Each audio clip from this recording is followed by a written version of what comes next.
Hello दोस्तों, जय श्री राम। मेरा नाम है खुशबू। आज मैं आप सबको श्री माखन चोर की कहानी सुनाऊंगी। माखन चोर श्री कृष्णा। श्री कृष्ण माखन चोर। भगवान श्री कृष्ण बचपन में बहुत शरारती थे। कभी गोपियों की मटकी फोड़ दिया करते थे तो कभी बछड़ों को गायों का पूरा दूध पिला देते थे।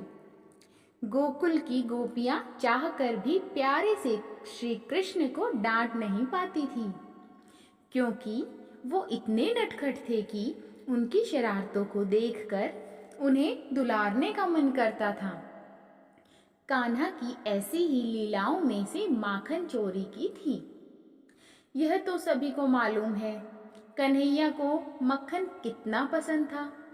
माता यशोदा श्री कृष्ण को जो मक्खन देती थी उससे उनका मन नहीं भरता था, इसलिए मैया जहाँ भी मक्खन रखती श्री कृष्ण चुपके से गांव के बच्चों के साथ आकर सारा माखन खा जाते थे। ऐसा कई दिनों तक चलता रहा। जब मैया को कुछ समझ नहीं आया कि माखन कौन चुरा रहा है, तो उन्होंने एक दिन चुपके से मक्खन से भरे छोटे छोटे घड़ों को रस्सी के सहारे ऊपर टांग दिया। लेकिन श्री कृष्ण की नजरों से क्या छुप सकता था। उन्होंने माता को मक्खन रखते हुए देख लिया। अब समस्या यह थी कि मक्खन तक कैसे पहुंचा जाए।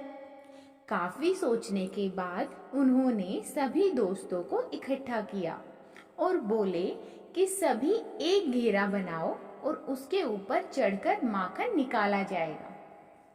इस तरह से वह उनके सारे दोस्त पूरा माखन चट कर गए। इसके बाद मैया ने सोचा कि आज तो मैं पता करके ही रहूंगी कि आखिर माखन को कौन चुरा कर ले जाता है। मक्खन को मटकी में रखकर ऊपर टांग दिया और छुपकर देखने लगी। कुछ ही देर में कान्हा अपने दोस्तों के साथ वहां पहुंच गए। यह देखकर मैया को पूरी बात समझ आ गई और जब सभी माखन चुराने लगे तो तभी माता यशोदा पहुंच गई। माता को देखते ही सभी बच्चे वहां से भाग गए, लेकिन श्री कृष्ण मटकी की रस्सी पकड़कर झूल रहे थे। माता ने आकर उन्हें नीचे उतारा और प्यार से डांटते हुए कहा कि अच्छा, तो तुम हो वो माखन चोर जिसने मुझे बहुत परेशान किया है। कृष्ण माता को देखकर हंसने लगे और बोले, मैया, मैं नहीं माखन खायो। इस पर माता बोली कि अपनी मैया से ही झूठ बोलते हो कृष्णा। कन्हैया की भोली सी सूरत देखकर और उसकी प्यारी सी बात सुनकर माता ने कृष्ण को अपने गले से लगा लिया और बोलने लगी कि मेरा प्यारा नटखट माखन चोर। बस तभी से श्री कृष्ण को प्यार से माखन चोर कहकर बुलाया जाने लगा।